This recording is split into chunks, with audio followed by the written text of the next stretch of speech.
Olá, boa noite a todas e a todos.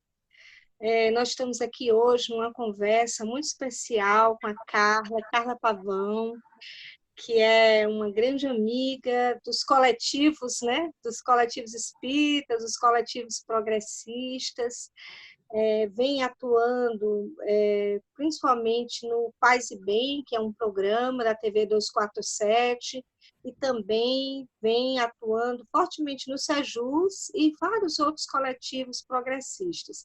É uma alegria muito grande estar com você hoje, Carla, né?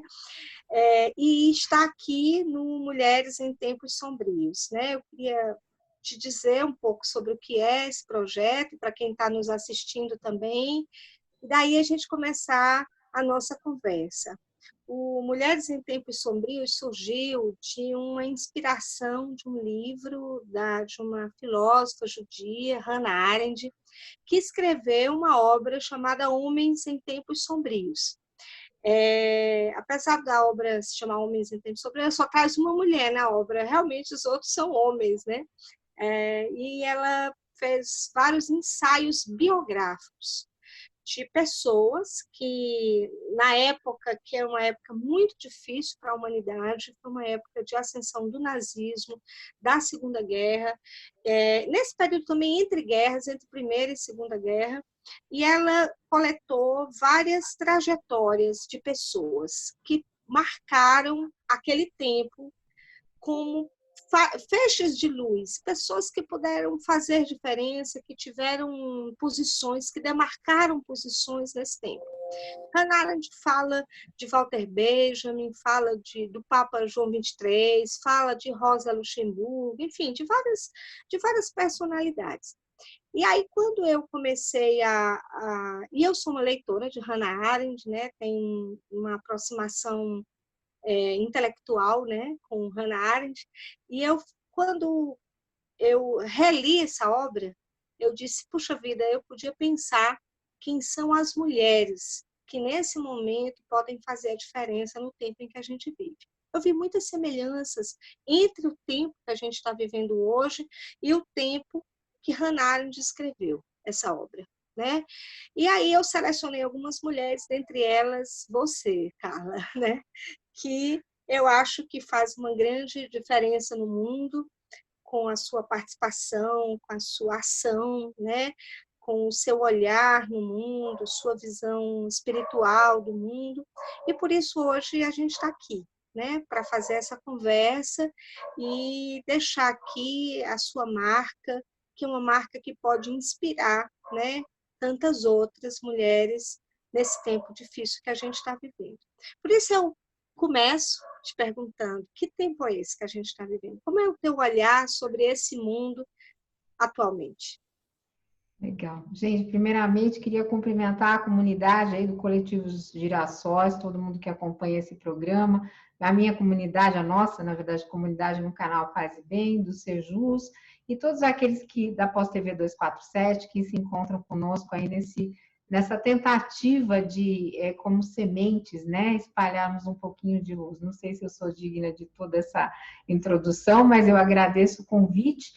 E eu queria começar falando dos tempos atuais, trazendo uma poesia mística da Dora Encontre. A Dora, querida, que além de eu falo que ela é minha mestra, mas ela não gosta. Outra mulher incrível, né? Outra mulher Como anarquista, que ela não gosta, e como filósofa também, mas ela acaba sendo uma mestra, uma orientadora, e eu tenho a alegria de estar com ela na Universidade Livre Pampédia, onde eu sou aluna do curso de Pedagogia Espírita, já no segundo ano.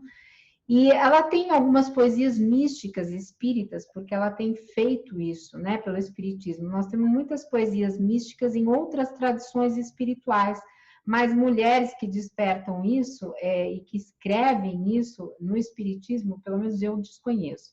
Então eu queria começar falando sobre esses tempos com um trecho de uma mística dela, que ela diz o seguinte: Mestre, sou peregrina saudosa do teu olhar, estou cansada ao desfolhar as sombrias ilusões. Queria sentar-me a teus pés, ouvir tuas palavras mansas, de brisas e esperanças, e sem mexer meus olhos postos em ti, encher-me nos refolhos com tua doçura divina. Pousar meu rosto em teu colo fraterno, como pequena menina e sentir a carícia de teu coração amado. Ah, Mestre, por que tanto nos afastamos de ti? Por que tão longos caminhos para voltar aos carinhos da tua casa, nossa morada, no final da jornada? Então, assim, tenho visto que nesse tempo que nós estamos vivendo, que é um tempo tão difícil, nós temos um afastamento que aconteceu em vários graus e por razões diferentes dessa jornada que nos leva a esse mestre querido e amigo, que é Jesus, e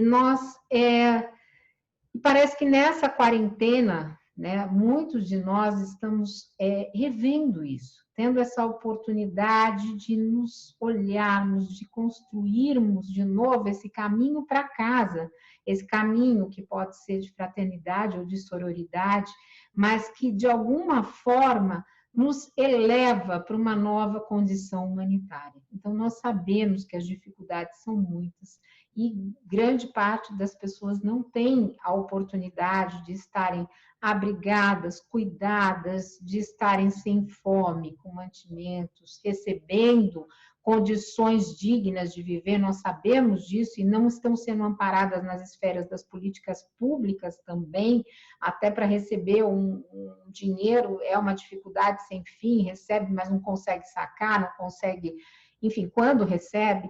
Então, nós sabemos. Então, realmente, são tempos sombrios.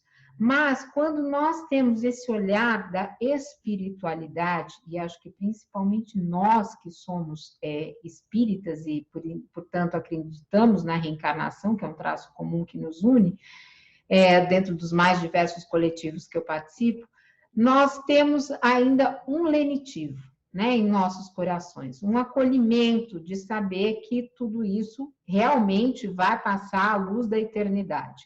Mas nós temos que respeitar as outras tradições que talvez tenham, que têm interpretações muito diferentes dessa realidade, e de toda forma buscar, e eu tive um encontro com o Leonardo Boff via Zoom, junto com outras pessoas, claro, não fui só eu, e era um encontro fechado, onde ele disse o seguinte: busquem, e lá nós tínhamos todas as tradições representadas, muçulmana, candomblé, católica, ele dizia assim: busquem entre vocês a união do traço comum.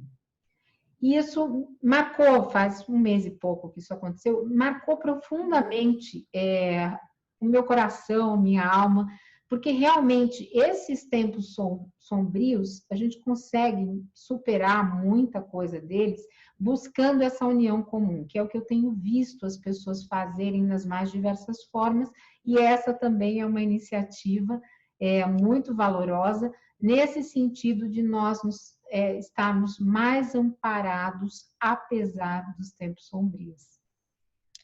Aí o valor da amizade, né? Porque se a gente for pensar, desde Aristóteles, né, se tinha uma ideia de amizade como força política, né? De buscar o comum aí, a filia, né, como esse amor que une a todos nós. É ele também que pode ser pensado a partir do bem comum, né? O coletivo que eu faço parte, o Coletivo Girassóis, ele tem esse sobrenome, né? Que é Espíritas pelo Bem Comum, e a gente pode pensar o bem comum, esse amor, essa empatia, né? Que temos uns com os outros.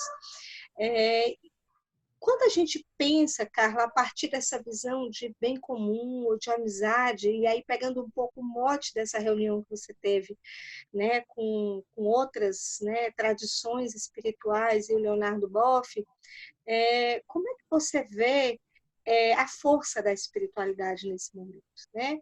Então, a espiritualidade é esse foguinho, né, que acende dentro de nós para nos mobilizando, né, para que a gente possa agir. O que é isso? Como é que é o valor da espiritualidade nesse momento em que a gente, às vezes, fica descrente ou fica, né, digamos assim, desmotivado diante de tanta iniquidade, né, de tanta perversidade que a gente está vivendo também? Como é que a espiritualidade atua? Como é isso na sua vida? Na minha vida, o que eu posso responder é que a espiritualidade é uma constante, né? Em razão de uma mediunidade ostensiva que eu tenho. Então, em razão disso, eu digo que desde criança eu acabo vivendo em contato com os espíritos e, quiçá, talvez até um pouco mais o mundo espiritual do que o mundo terrestre, porque eu não tenho como negar esta parte da minha vida. Mas, como um todo, eu entendo que a espiritualidade também pode ser uma forma de amor. E esse amor que a gente vai vivendo, tem horas que a gente tem dúvida, tem horas que o amor não parece tão bom, tem hora que é um amor eros, tem hora que é um amor filia, tem hora que sai de tudo isso e vai para o amor do Novo Testamento, onde a gente vai ter vários trechos lá de Paulo, Santo Agostinho, enfim, de tantos outros que falaram sobre esse amor. Mas em algum momento a gente chega nesse amor que eu chamo de Deus, né? Nós espíritas chamamos de Deus, mas que nas outras tradições pode ser a iluminação do budismo, pode ser os orixás do candomblé, mas que de alguma forma nos dá colo. Nós estamos precisando desse colo, né? Dessa gentileza para conosco. Então, eu vejo a espiritualidade, inclusive, tem um curso muito interessante lá na Pampédia, na Pampédia Flix da Dora, que é sobre a espiritualidade dos ateus. Agora eu não vou lembrar exatamente o nome do filósofo, mas eu vou procurar aqui em 2 minutinhos para vocês. Eu acho que é o André Comte de Sponville. Deixa eu só... Sponville, André Comte.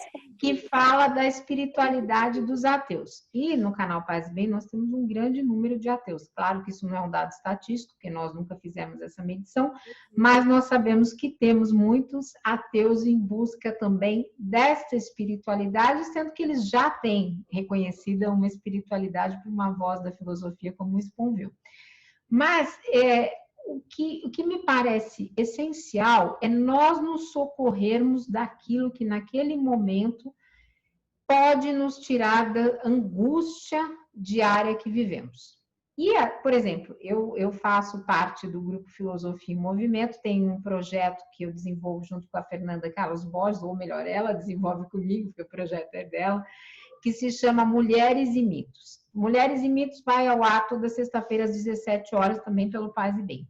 E ali, ela é uma filósofa, uma intelectual muito refinada, então qual é o mote dela? Ela se socorre, a espiritualidade dela está na filosofia, na fala do não religioso, na fala do cientista, da professora que ela é. Então, através do resgate desses mitos, como fazia Joseph Campbell, a quem ela cita muitas vezes durante o vídeo, através do resgate desses mitos, ela vai encontrando também esse caminho de produção de filosofia, cultura, artes, que é a área dela. Nós não podemos esquecer os artistas, que vem mostrando uma espiritualidade ímpar, porque é uma classe que está extremamente com problemas. Eles não podem fazer aquilo que é o natural deles, né? Que é apresentar, que é produzir arte, que é ter o público aplaudindo.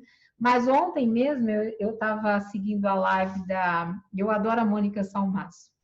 E ela fez uma live com a Tereza Cristina, que vem fazendo um projeto muito bom durante a quarentena. São mulheres que também representam bem essas mulheres em tempos sombrios. E ontem elas fizeram uma coisa que eu acho que aí no Nordeste é mais comum que aqui, que era um desafio de cantoras. Então, foi muito bom, assim, te tira daquela tensão, porque, por exemplo, elas falavam assim, agora vamos cantar sobre dinheiro, que todo mundo está passando pela falta de dinheiro, não, 82% do país. Aí a Mônica cantava uma de Adoniran, a Tereza Cristina engatava outra de Belchior, e foi aquela coisa que, apesar do tempo ser sombrio, te dá um alento.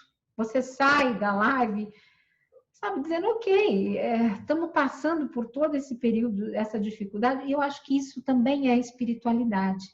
Quando você consegue ver um problema enorme, né, que você está passando, mas ver com alguma leveza, trazer um novo olhar para aquilo, porque só sofrer não vai resolver, né? Eu entendo as pessoas que estão desesperadas, não é uma crítica esse desespero que é legítimo, né? Principalmente o desespero daqueles lutos que não podem ser mais vividos também, porque nós devemos lembrar que não é só que a cada dia tem mais 1.000 pessoas, porque parece que agora isso virou uma banalidade do mal, né? Como diria a Hannah. Ou seja, vão morrendo as pessoas, aí não vira mais notícia, as pessoas não se assustam. Então, um dia 61.000, no outro vai ser 62, no outro 63, sei lá, uma progressão gigante, e aquilo parece que não toca muito mais as pessoas, porque já se acostumaram de tanta gente morrendo. Agora, e todos esses lutos que não são vividos? E todos esses desencarnes dentro da espiritualidade? Com a diminuição, inclusive, das práticas mediúnicas dos centros, pouca gente está fazendo mediúnica pelo Zoom. Eu estou fazendo a mediúnica pelo Zoom, já aviso, e estou dando voz aos espíritos que precisam. Eu não, sozinha não faço nada sozinha. O meu grupo, me perdoem, da mediúnica, que é um grupo lindo, que me amparou, que topou esse projeto que a gente já vem fazendo há quase há 1 ano e meio. Então, nós estamos acolhendo esses espíritos e estamos, na medida do possível, permitindo que eles se expressem. Mas, então, assim, espiritualidade é isso, é você encontrar um caminho para que algo mais sombrio não te pareça a finalidade. Principalmente, e é um tema que a gente não aborda, que nós temos que pensar, Lídia, na questão do suicídio, porque Sim. as pessoas estão tão sufocadas. Se antes, o próprio André Trigueiro tem um livro, né, Viver é a Melhor Opção, que ele doou os direitos para CVV, se antes se cometia um suicídio, acho que a cada 40 segundos no mundo, imagina o que mudou esse tempo que já era tão curto, nesse momento de pandemia, que não é incomum nós recebermos, principalmente eu, né, que estou nessa mediúnica, recebemos pedidos de pessoas que atentaram contra a vida porque não estavam aguentando a situação vivenciada. Uhum. Então, o apelo que eu faço com relação à espiritualidade, desculpe que eu falo muito, é que as pessoas procurem alguma coisa que lhes dê algum prazer para viver nesse momento, apesar das dores, dos sofrimentos e de tudo aquilo que elas estão passando. E chamem isso como quiserem. Quem quiser chamar de espiritualidade, chame. Quem quiser chamar de vida, seja. Eu conheço pessoas que não são de tradição alguma, que são agnósticas, e têm encontrado isso na arte, têm encontrado isso na música. Então, que seja, né? É a própria humanidade, não é, Carla? Então, eu acho que o humanismo, que é muito forte aí, você citou o Sponville, né? Que é muito forte no Sponville, que é muito forte na filosofia, em vários filósofos, né? Que é o sentido humano, de valorização da vida humana, né? E daquilo que ela representa como ação no mundo.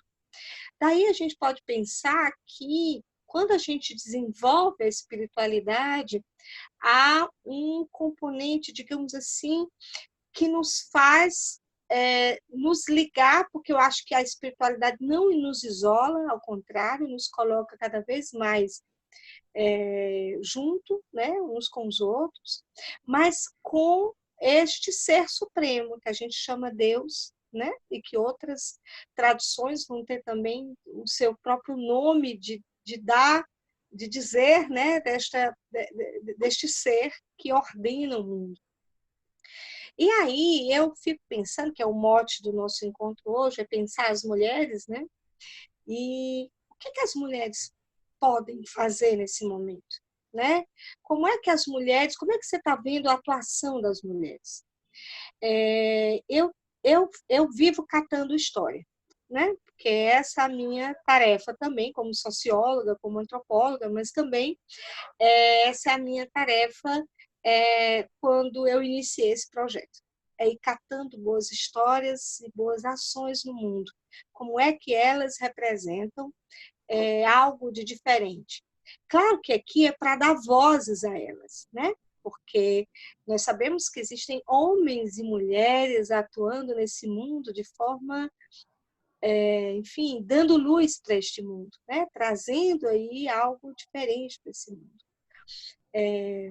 Mas sobre as mulheres, né? Como é que as mulheres, nesse momento, como é que você vê a atuação das mulheres e o protagonismo delas nesses tempos sombrios?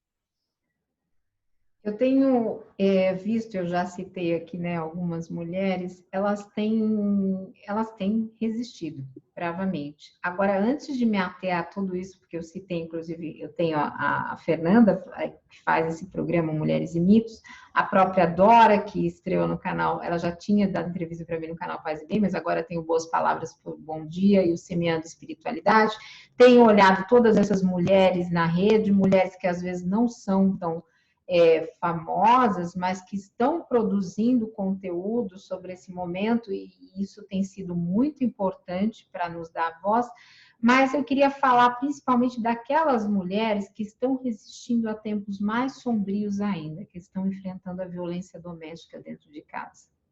Então, para essas mulheres, eu tiro o meu chapéu, porque elas estão num momento duplamente ou triplamente muito complicado de se viver. Então, se puderem, né, eu vi que aqui no Brasil se adotou a prática de fazer um X vermelho na mão e mostrar nos lugares públicos para denunciar, mas já vi que em outros países, como o Canadá, eles fazem um movimento assim com a mão.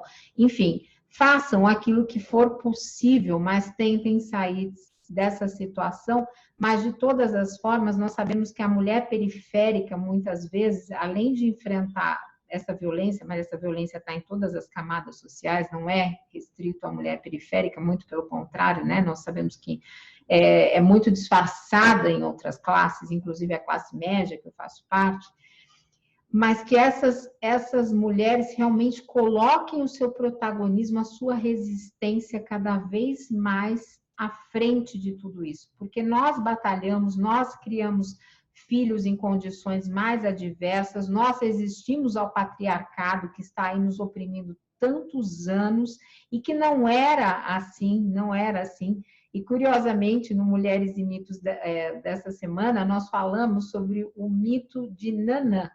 E Nanã é a mãe, a mulher velha, que vem lá da grande mãe, que era uma deusa que ela resistia e ela dominava tudo em prol de mulheres. Então, era uma negra velha que o Oxóssi, os outros deuses todos, os outros mitos todos, tinham medo dela pelo seu protagonismo feminino. Então, que nós possamos ser mais Nanã. Inclusive, nós temos e lá que fala lá no Paz e Bem às quintas-feiras, é a Adriana de Nanã, que é a representante da mulher negra, da mulher periférica, do candomblé, e que está aí também nessa resistência. Então, a cada uma dessas mulheres que tem permeado minha vida, você, Lídia, com o seu trabalho que você falava antes, que nós possamos estarmos cada vez mais juntas, porque se criou também um outro mito, né? E esse favorece também o controle social da sociedade patriarcal, de que nós temos que competir, que mulheres competem entre si. E acho que o principal nessa pandemia que nós estamos conseguindo sentir é que nós podemos ser muito colaborativas. Isso não interessa a um sistema de dominação, mas nós estamos construindo essa colaboração no dia a dia, e isso é essencial para a nossa resistência. Então, a cada uma de nós que está plantando essa sementinha, aquele beijo carinhoso e aquele agradecimento, porque no momento histórico estamos podendo fazer um pouco. Essa é a ideia de sororidade, né? E deste amor que as mulheres têm umas com as outras, para que elas possam se proteger, e o amor gera essa proteção, né? Você tocou num assunto muito interessante, que interessa ao sistema essa competição, interessa ao patriarcado essa competição, porque se nós competimos, nós não nos ajudamos mutuamente. Então, o amor, desse modo, ele é também um ato de resistência, né? Então, quando nós nos amamos, a gente também vai de encontro a esse sistema, porque no capitalismo não há amor, né? não há ajuda mútua, não há coletivo, não há expressões do coletivo.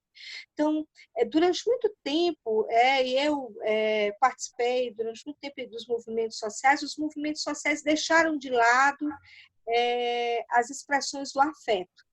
Eu diria até que a própria ciência política, como ciência das relações políticas, né, não pensou o afeto, né? Pensava numa perspectiva racionalizada e não pensou no sentimento. Então, acho que hoje a gente vem redescobrindo o valor do afeto e a importância do afeto para as nossas relações. E aí a gente pode pensar, o afeto também ele é útil para a destruição do sistema de dominação, né? Daí as expressões de sororidade, de fraternidade, né? Dos movimentos de solidariedade uns com os outros, né? Para que a gente possa vencer, inclusive, as próprias artimanhas do sistema, na qual as mulheres também são vítimas, né? E se Então, elas são... Quando a gente faz isso, a gente acende uma luzinha também de mudança social.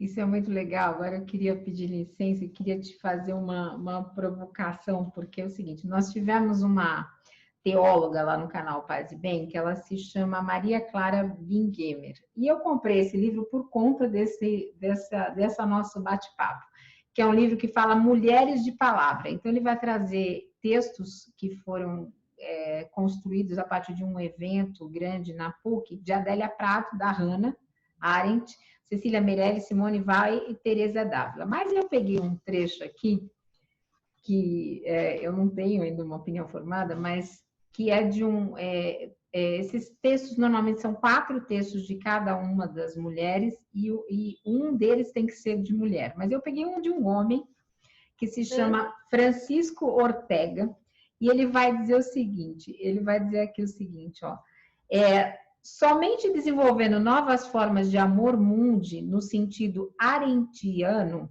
é que podemos conceber alternativas a esse ideal e criar formas de relacionamento voltadas para o mundo, para o espaço público, tais como a amizade, a cortesia, a civilidade, a solidariedade, a hospitalidade e o respeito. Todas elas dependem de uma publicidade, de um espaço de visibilidade capaz de iluminar os acontecimentos humanos de um mundo que una ou separe os indivíduos, mantendo sempre a distância entre eles, condição da pluralidade. Agora, esse trecho eu acho que é o que vai mais te interessar. É nesse sentido que Hannah Arendt contrapõe a amizade à fraternidade no ensaio sobre Lessing em Homens em Tempos Sombrios, pois a amizade exprime mais humanidade do que fraternidade, precisamente por estar voltada ao público. Ela é um fenômeno político, enquanto a fraternidade suprime a distância dos homens, transformando a diversidade em singularidade e anulando a pluralidade. A fraternidade é, no fundo, uma forma de comunidade identificatória, na qual, na condição de irmãos, somos todos iguais.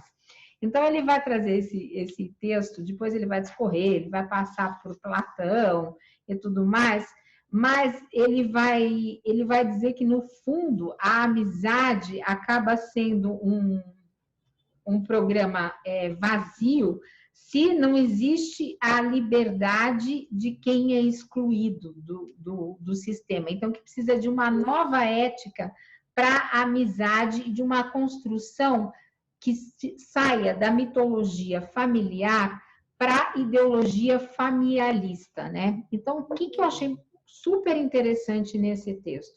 Que nesses tempos de pandemia, nós estamos podendo, de alguma forma, a gente está construindo entre mulheres esse espaço que nós estamos nos tornando não uma família, mas esse espaço público, ainda que virtual, onde nós rompemos com esse conceito daquela amizade focada em família, daquela coisa muito tradicional, para estarmos aqui, para estarmos nas redes, nos abraçando, nos confraternizando e fazendo justamente esse espaço público e político. Aí eu queria te ouvir, eu falei demais, né? Exatamente. Porque a Hannah Arendt acha que a política é essencialmente do espaço público, né?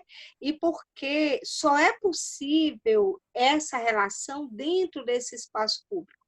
O espaço público é o espaço da palavra, é o espaço do diálogo. E a palavra é muito importante, porque é a palavra que concretiza as coisas. Tem um trecho muito bonito, eu estava querendo achar aqui, que talvez seja esse o trecho do livro, né?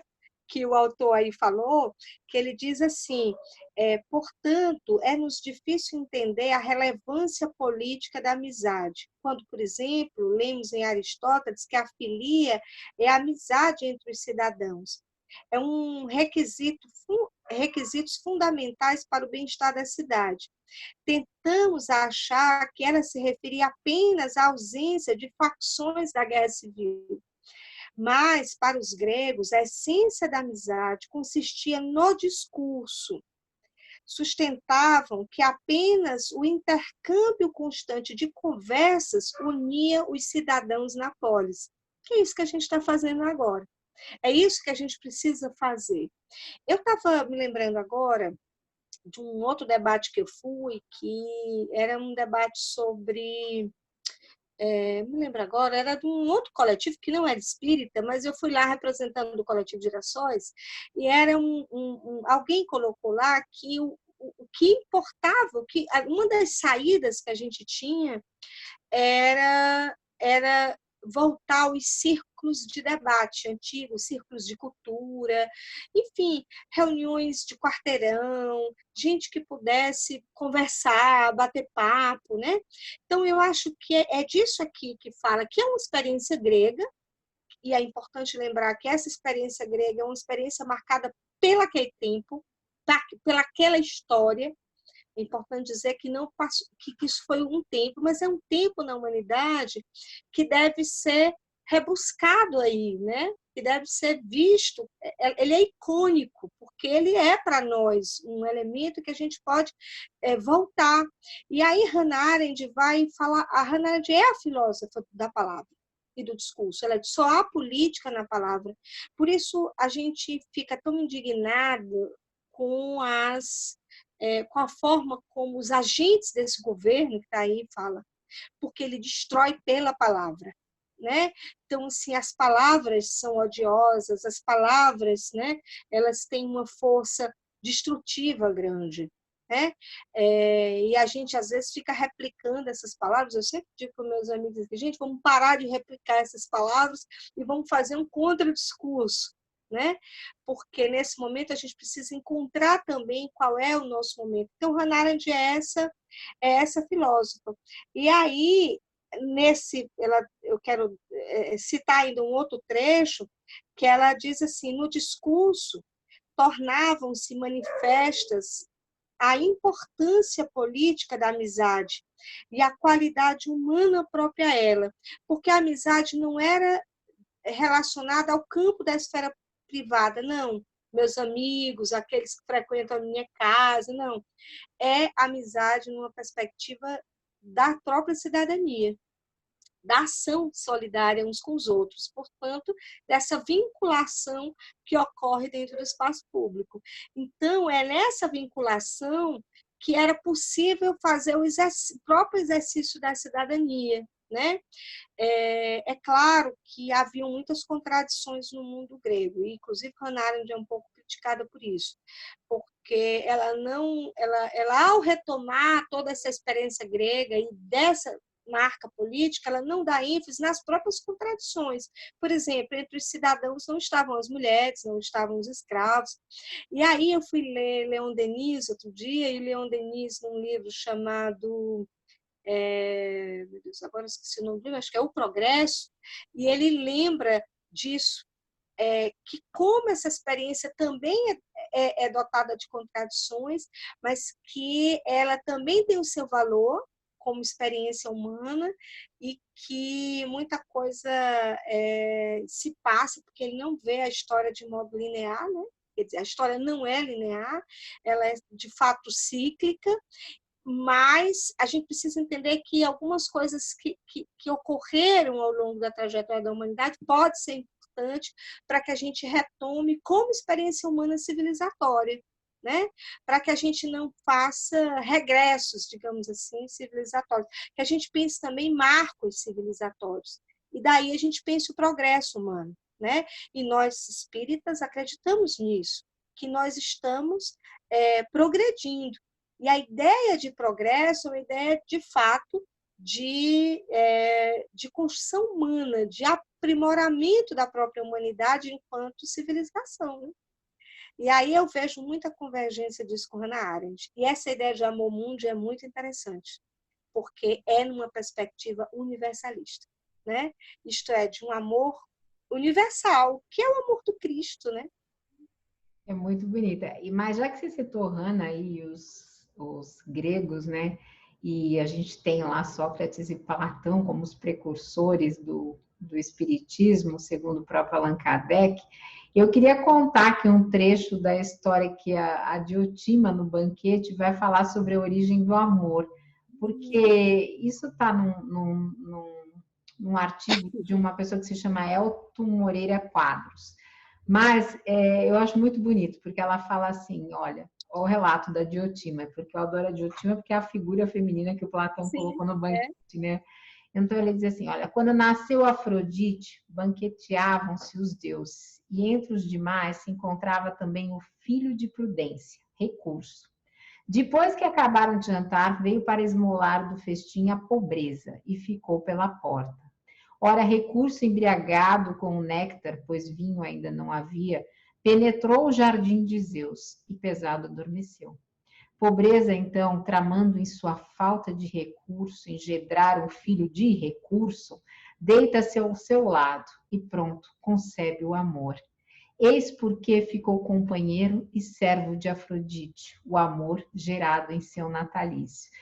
E realmente eu acredito nisso, que nós estamos falando de mulheres, né? As mulheres têm essa capacidade de gerar o amor, mesmo na adversidade, na pobreza, com toda a violência, com tudo isso. E agora, com essa, eu falo que agora está parecendo um live exal, né? Que a gente tem live para tudo quanto é lado. Mas nesse live exal é uma ocupação de um espaço público também, onde as mulheres estão, cada uma com a sua visão de mundo, com as suas ideologias, crenças, tradições espirituais, mas estão semeando esse amor das mais diversas formas e deixando um rastro muito bonito, né? Como se fosse uma plantação de tulipas, aquela coisa muito bonita que você olha de diferentes esferas e fala, olha, gente, é mulher fazendo isso, é mulher por trás. Claro, tem muito homem gravando, tem muito homem, tem muita gente, mas a gente tem um destaque, inclusive na TV 247 tem um programa que eu gosto muito, que é com a Liana Cirne, que se chama Quarentena, onde só mulheres conversam sobre as questões políticas. Então, tem aí todo um protagonismo que essa quarentena nos deu, não só no programa homônimo, mas que nos deu a possibilidade de nós realmente nos unirmos cada vez mais e trazermos aquilo que pode despertar alguma coisa no outro, ou como você diz, alguma luz nesses tempos sombrios. É verdade. E daí o valor da conversa, né, Carla? É isso que eu acho que no banquete também está expresso, e em toda a filosofia, né, que é a ideia de que a importância do diálogo, né? Platão constrói essa metodologia, né, que era por meio dos diálogos, e aí é que ele traz as figuras, né, o Sócrates e todos os personagens que ele traz para a construção do seu pensamento, e isso se dá por meio dessa conversa. Hannah Arendt vai dizer uma coisa interessante, ela diz que quando não há diálogo, há violência. Então, ela tem uma obra muito interessante, que é outro ensaio, ela escreveu muitos ensaios, ela tem um ensaio sobre a violência. E aí ela fala muito sobre poder, né? Na verdade, o livro não é sobre violência, é sobre poder. Porque ela vai dizer que o poder não é nada de violência. O poder não tem nada a ver com violência. A violência, ao contrário, é a ausência do poder. Porque, para ela, o poder se constrói pelo diálogo. O poder, na teoria arendtiana, ele ocorre pelo coletivo, né? E aí, eu pensando nesses tempos atuais, a gente tem semeado muita esperança por meio dos coletivos. E aí, você falando aí das mulheres, tem um coletivo que surgiu aqui, em Fortaleza, chamado Coletivo Rebento, e são de médicas e médicos, né? Rebento, eu adorei esse nome desse coletivo. E eu participo de um coletivo também de mulheres chamado Mães pela Diversidade. E também é um coletivo de mulheres, mães, que são mães de filhos diversos, homossexuais, transexuais, bissexuais, enfim. E aí, nesses coletivos, o que eles têm, né? São junção de gente, junção de pessoa. Eu tenho pensado muito nisso, porque é uma nova forma de fazer movimento social, muito diferente dos movimentos sociais tradicionais, né? Do movimento sindical, do movimento identitário. Você encontra aí uma nova forma. É claro que as redes sociais contribuíram muito para isso, porque aí você tem a construção de um movimento que ele se dá de forma mais fluida, mas a marca desses coletivos ela é pelo afeto, pelas relações. Então, há uma resistência ao mundo quando você se junta a pessoas. Então, eu vejo que, nesse tempo que a gente está vivendo, essa forma de fazer resistência é muito importante, porque ela é uma resistência não violenta, mas ela tem a potência de desconstruir isso que está aí, as sombras que estão aí, né? Porque ela junta pessoas. Aí vem a importância de um outro filósofo importante, que é Spinoza, quando ele vem nos falar da potência, né? E ele fala muito sobre afeto, sobre potência, mas ele nos fala sobre a potência. E essa potência, ela, em Hannah Arendt, que não é spinoziana, mas que se a gente for botar eles dois para dialogar, essa potência vem da palavra, daquilo que a gente constrói juntos, de um discurso que a gente constrói juntos para inclusive, estabelecer uma outra narrativa do mundo, né? E aí, no nosso caso, do espiritismo, por exemplo, eu sempre tenho dito que a gente precisa afinar o nosso discurso, porque no espiritismo a gente está vivendo uma crise de narrativa também, né? Uma desconstrução de muita coisa que foi colocado como certo, como único, quando que a gente tem outras formas de ver, né? Que foram silenciadas simplesmente, porque não foram publicadas pelas federativas, porque não foram dadas, né, oportunidade. Você tem poucas mulheres atuando, digamos assim, entre as lideranças espíritas. E aí, como a gente já está perto do final da nossa conversa, eu queria que você falasse um pouco nisso, das mulheres no espiritismo, né? Como é que você vê? Quando a gente olha para as casas espíritas, a gente vê que boa parte dos trabalhadores, a gente usa esse termo, né, no espiritismo, dos trabalhadores, dos voluntários, são mulheres. Mas elas não estão nas posições de liderança dentro dos centros espíritas. Isto é, elas não são presidentes, não são, né, não estão em postos da hierarquia, mas elas são fazedoras de coisas. Elas são maioria nas reuniões mediúnicas, elas são maiorias no atendimento fraterno, elas são maioria nas ações das casas espíritas, né? Mas elas são muito invisibilizadas. E aqui no Ceará, a gente tem uma amiga muito querida, a Alane, ela e o companheiro dela, o Elber, fizeram uma publicaçãozinha, a gente fez em março do ano passado, que é sobre as histórias das mulheres no espiritismo. E a gente foi rebuscando aí essa pesquisa, quantas mulheres interessantes haviam no movimento espírita, quantas médiums, quantas, e que a gente conhece pouco a história delas, e que a gente estuda pouco, né? E aí eu queria que você falasse um pouco sobre isso, como é que você vê a participação das mulheres no espiritismo? naquele debate, naquele bate-papo que a gente participou dos coletivos espíritas, eu disse que é muito difícil para a mulher conquistar esses espaços, né? Não só na sociedade em geral, como dentro do espiritismo, como teólogas. Eu tenho tentado comprar obra de teólogas, né, para ler ou achar. É muito difícil, porque ainda é um espaço de predominância masculina. Então, dentro do espiritismo, essa realidade ainda fica mais restrita ainda, porque o espiritismo também não é aceito por muitas das tradições. Hoje em dia existe um diálogo, mas algumas tradições ainda dialogam com o espiritismo com alguma observação, alguns critérios que não são tão abertos assim. Então, hoje eu vejo que nós temos, assim, somos, né, aqui protagonistas, eu particularmente tenho a Dora, que já vem aí há muito tempo e é uma liderança que me inspira intelectualmente, construindo todas essas pontes, mas a gente precisa de mais, né? A gente precisa de mais. Então, para esse mais acontecer, tem um caminho aí essencial, e para nós mulheres isso não é difícil, que é de estudo e de nos fazermos ouvidas, e talvez esse momento seja exatamente propício para isso. Eu me lembro, né, nós falamos já de tantos filósofos, eu não queria deixar de falar, embora seja um homem, mas um homem que, de certa forma, tinha uma porção muito, muito feminina nele, que é Pestalozzi.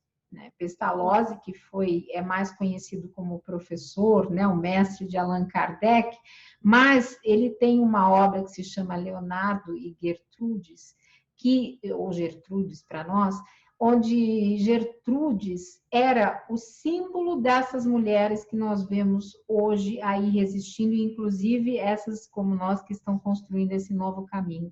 Porque ela vivia numa comunidade, o marido era alcoólatra, dono de um bar, e de repente ela pega e começa a abrigar as crianças vizinhas na casa dela, começa a dar conta da casa, começa a fazer uma escola lá e vai trabalhando pela reabilitação dele. Então, essa é a história de muitas de nós, especialmente aqui no Brasil, da mulher, né, periférica que está lá batalhando.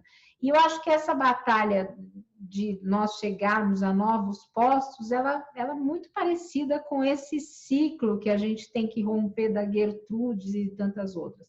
Tivemos grandes mulheres como a Anália Franco, que teve a coragem, nesse momento racista, é importantíssimo dizer isso, teve a coragem de pegar todos os negros, as mulheres que estavam na rua, que tiveram filhos sozinhos, e tentar construiu escolas e tentar capacitar essas mulheres, e pegou essas crianças que a sociedade não queria e que jogou como se fossem párias e construiu lá todo um projeto disso. Mas elas muitas vezes, a história é contada por homens, na sua maioria. Isso. Então, o que acontece? A própria Madame Allan Kardec, né, que é a Amélie, né, eu não gosto nem de falar só Madame Allan Kardec, porque também é um discurso que acaba privilegiando Allan Kardec.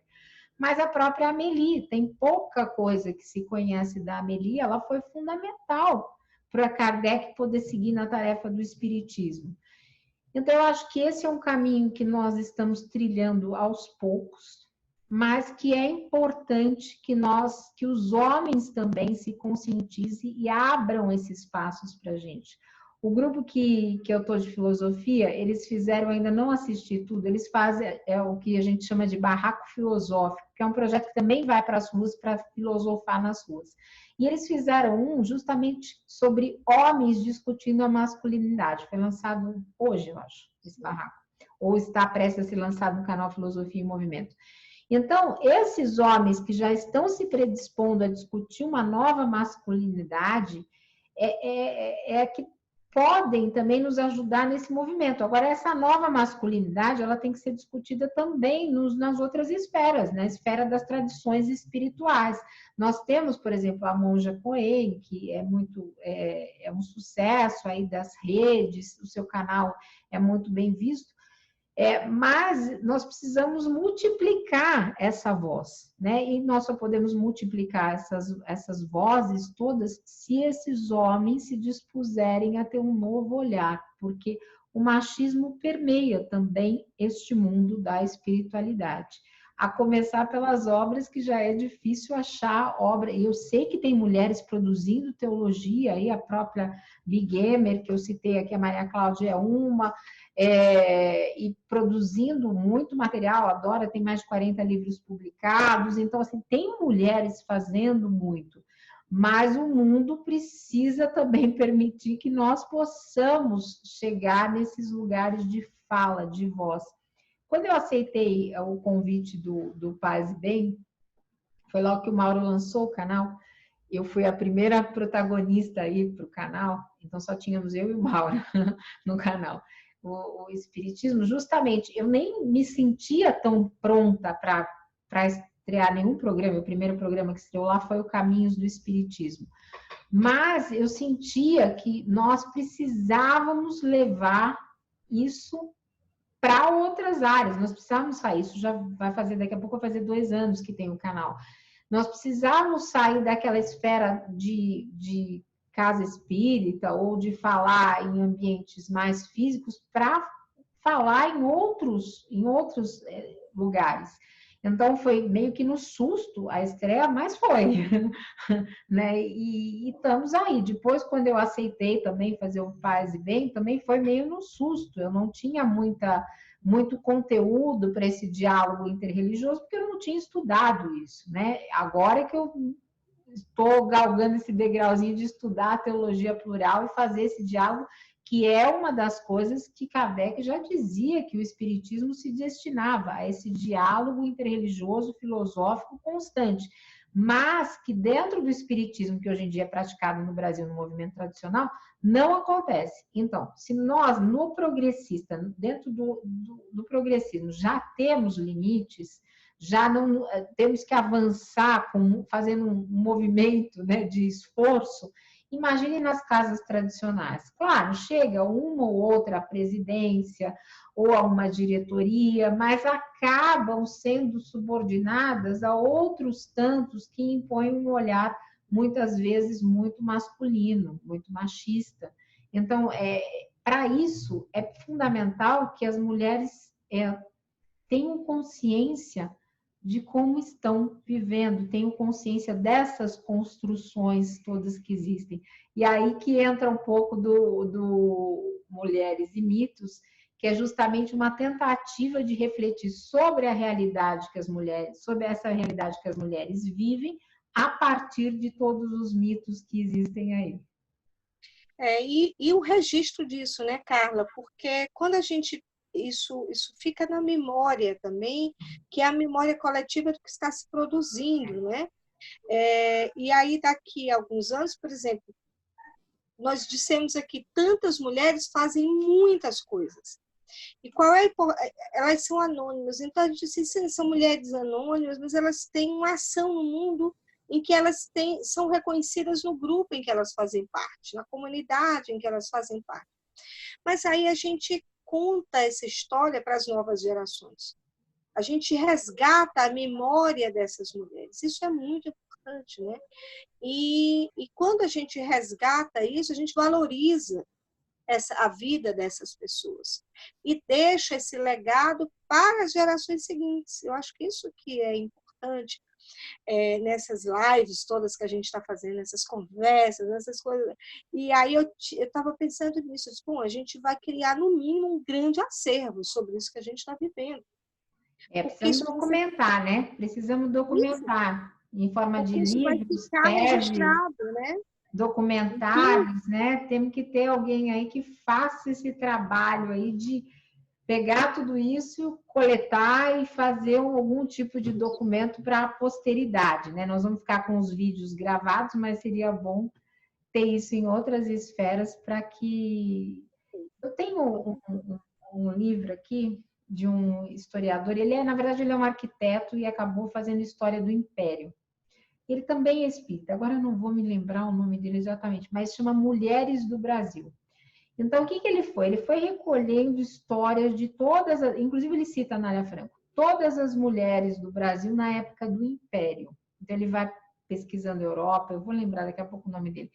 E aí ele foi escrevendo sobre essas mulheres que não tiveram voz nenhuma durante o Império. Ninguém, assim, as pessoas sabem muito pouco delas. Sabem quando chega um programa, por exemplo, como da Chiquinha lá, que cantava, aí alguma televisão põe. Então, aí a pessoa sabe um pouquinho da Chiquinha Gonzaga ou de qualquer outra coisa, mas nós precisamos desse resgate. Então, quando ele faz esse resgate, eu estou procurando o nome dele aqui enquanto eu falo com você. Quando ele faz esse resgate, de certa forma, ele está documentando a nossa existência lembrei, Paulo Resulti. Agora que eu achei o livro, eu lembrei. Paulo Resulti. E ele tem feito, ele fez da Domitila, ele está mostrando que essas mulheres não foram mulheres só que estavam lá na história para apoiar o homem. Não, elas tomaram decisões políticas, elas combateram, inclusive quando morriam os maridos nas capitanias hereditárias, o que essas mulheres faziam? Elas tomavam a frente da fazenda, do que precisasse, administrava. Claro, tem questões aí com a escravidão, temos questões com a escravidão, muitas, e são importantes. Mas, enfim, elas tiveram protagonismo dentro do contexto que podiam. Então, eu acho que essa história das mulheres no Espiritismo, talvez a gente precise que alguém conte, né? Para ficar mais registrado aí para o futuro. Isso. Daí o papel dos historiadores espíritas e nosso, né? Que está aqui dentro de um campo mais, eu digo, mais plural, mais progressista, que possa também fazer isso, como a Alane fez brilhantemente. A gente pensa depois e colocando. Eu me estenderia muito mais, sabe, Carla, nessa nossa conversa. Mas eu temo que a gente faça um bate-papo muito longo e possa ocupar muito tempo, né? Mas eu acho que a gente pode, pensando outras incursões, outros encontros e colocando outras coisas, né? Eu queria colocar mais uma coisa antes de você encerrar, antes da gente encerrar você estava falando aí das mulheres, eu fiz um texto, na verdade é um texto quase como uma crônica, eu tenho uma incursãozinha um pouco na literatura, e eu escrevi uma crônica chamada Uma Rua com Nome de Mulher. E aí eu construo todo um percurso em Fortaleza, de um personagem imaginário, né, que sai na cidade e ela vai andando pelas ruas que tem nome de mulher. Eu como pesquisadora, pesquiso a cidade. E eu percebi que talvez 90% dos nomes das ruas são nomes masculinos, são nomes de homens. E aí eu fui procurando na nossa cidade, construindo uma outra cartografia, que é uma cartografia de ruas com nome de mulheres.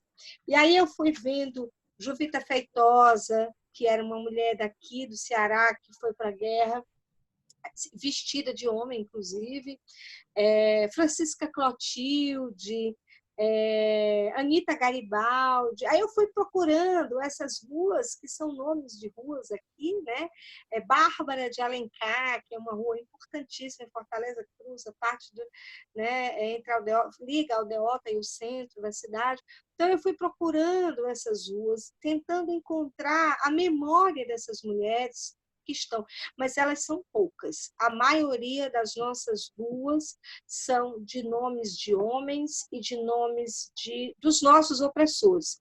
Barão, que mais? Senador, barão, né? Quando muito você tem um tipógrafo, a gente tem uma rua aqui chamada Tipógrafo Salles, mas eram nomes de homens e o nome daqueles que estiveram, muitas vezes, na condição de opressores. Então, acho que quando a gente reconta isso, revive a cidade sobre uma outra perspectiva, traçando outras cartografias, né? A gente dá aí de encontro com essas histórias. Então, muito interessante saber que tem isso que tem produções, que tem estudos, né? A gente precisa dar luz a eles para que eles possam aparecer, não é?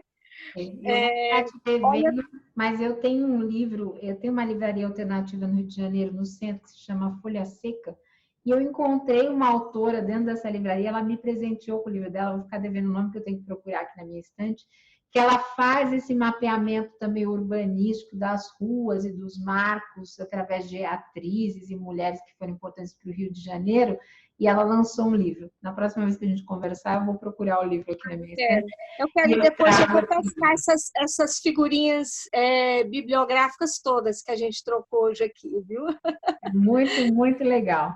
Olha, eu queria encerrar lendo só um pequeno trecho ainda do livro Homens em Tempos Sombrios, que Hannah Arendt diz assim: pois o mundo não é humano simplesmente por ser feito por seres humanos, e nem se torna humano simplesmente porque a voz humana nele ressoa, mas apenas quando se tornou objeto de discurso. Por mais afetados que sejamos pelas coisas do mundo, por mais profundamente que possamos nos instigar e estimular, só se tornam humanas para nós quando podemos discuti-las com os nossos companheiros. Aqui, mais uma vez, a filósofa da palavra, né? Tudo o que não possa se converter em objeto de discurso e realmente sublime, o realmente horrível ou misterioso, pode encontrar uma voz na qual ressoe no mundo, mas não é exatamente humano. Humanizamos o que ocorre no mundo e em nós mesmos apenas ao falar disso, e no curso da fala aprendemos a ser humanos. Então, o propósito da conversa, né? É também nos humanizar, é também nos deixar invadir pelo humano, né? E procurar as frestas por onde pode passar as luzes, né? Por mais que estejamos aprisionados em tanta coisa difícil, tem sempre frestas por onde a luz vai passar, pequenas brechas, e nós estamos deixando essa luz entrar, né? Somos nós, né? Somos pessoas que estão no mundo. É você, Carla, com essa sua história, com a sua intervenção no mundo, né? Eu fico muito grata por este encontro. Eu acho que a gente pode colaborar muito com tantas outras conversas que podem sair dessa nossa conversa, né? E criar rastros aí de palavras que podem ficar ao vento, né? Que podem mobilizar outras conversas. Eu sou muito grata pelo nosso encontro. Eu acho que a gente pode ser o primeiro, né? De outros que a gente pode fazer.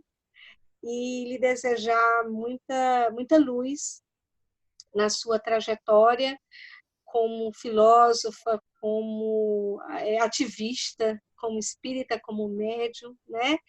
E nessa luz que você, né, vai carregar para si, possa iluminar também outros caminhos por onde você andar. Para todos nós, obrigada. E vamos marcar aí mais conversas, gente. Um beijo grande, obrigada para todos vocês que estiveram conosco e paz e bem. Paz e bem.